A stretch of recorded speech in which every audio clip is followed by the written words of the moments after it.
Today,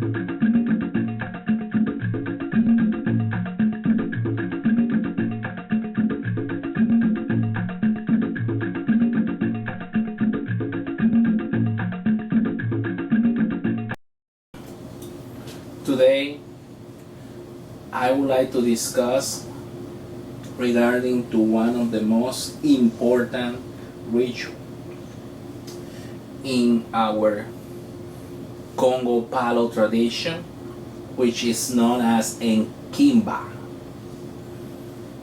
In Spanish, many knows them as rayamiento, or to be cut or to be scratched in palo.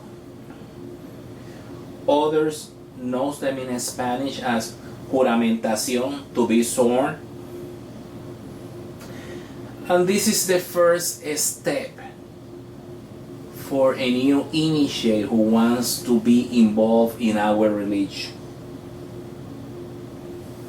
It's very important to address the steps to follow in order to avoid issues that later can affect the individual destiny, and it can bring a lot of adversities to this new initiate's life.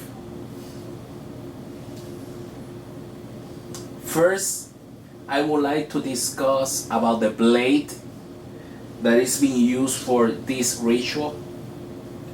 It should be consecrated.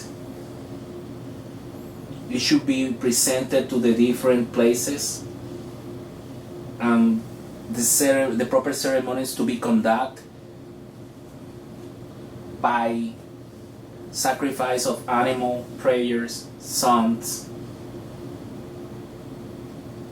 So what I'm trying to refer that in our days there are people who are cutting in palo or scratching people in palo with blades who has not been consecrated. So then, if that would be the issue, it's very simple for anybody to go to any store, buy a blade and cut anybody. But anybody can cut off anybody. But to be consecrated, to make that individual part of the nganga, of the magical spirit, magical cauldron, is a total different issue. I seen people that they cut their godchildren, and with the same blade they use it for everybody because they are so cheap. They don't want to spend money to buy a single blade for each individual who are being scratched in palo. And this is very important because such a blade must be kept together with the masango. And the masango is all these personal ingredients along with other magical ingredients that they are make as a bundle all together, and they become like a foundation, and that becomes part of the nganga that reside inside of the nganga. Not like many tatas in our days. Even we're talking about some of the elders that they get these individuals' ingredients, personal ingredients, and they tie it up with a corn husk, and that's it. They don't care. They throw it any place in the nganga, and once they start putting other ingredients inside of the nganga, that's gonna cover up that nkange. And that nkange is wrong, because when you do an nkange,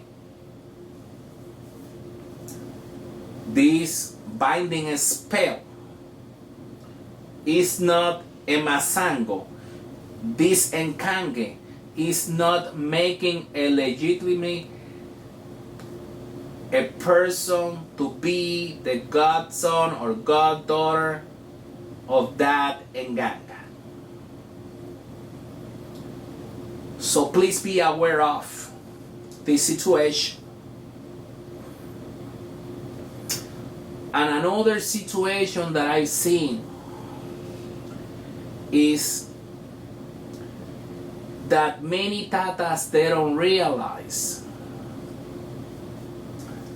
that when they place the masango inside of the Nganga, every year, by the end of the year, that mark down the end of all the good and bad things that happen in that year, and a special ceremony must be conducted by the tata from that Nganga to dispel away all evil things that we sometimes call letters, so they can get away from our life forever. And then by the first of the year, the new letter comes to us, the new destiny, by Eddie Kenga, with its own Pati Pemba. And this is a tradition all spread all around in all other Afro-Cuban religions such as Ifa and Regla Ocha Acoba Santeria, in which in these other practices, by a way of divination, they will find out which agent or entity rules through that year, and they will find out all the problems involved, and they will find the special cleanings, rituals, in order to avoid any problem, any misfortune that might come through that year, and that might affect that Palo house, or that Santo house, or that Ifa house.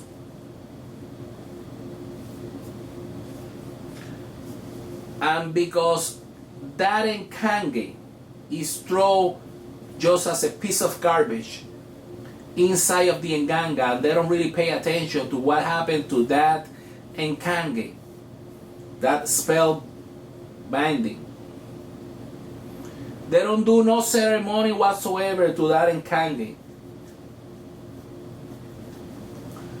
Therefore, that person feels miserable, feels that no matter how much the person works so hard to try to accomplish its goal, never gonna be able to do so. And if you add it up, all the things that are thrown on top of that Nkange, all the weight on top of that Nkange is what is going to make impossible for this individual to carry away all his desire, because all the weight that is on top of his shoulder that will not let him to evolve, to get to a better life. Therefore, that's why you see so many complaints on the engagos. Oh, but after I get a scratch, I felt that my life gonna be different. Look at what is happening. Now it's turning into worst. So just please start paying attention. What happened with the Nkange? It shouldn't be an Nkange. It should be a masango. Because when you do a spell, a binding spell, you are tying up this person's life and destiny into the Nganga, but you are not helping that person to evolve. That will be different with the Masango, because the Masango, the individual is being part of the Nganga. When this person is scratched in Palo, he symbolically died in the world of the living in order to be reborn in the world of the dead.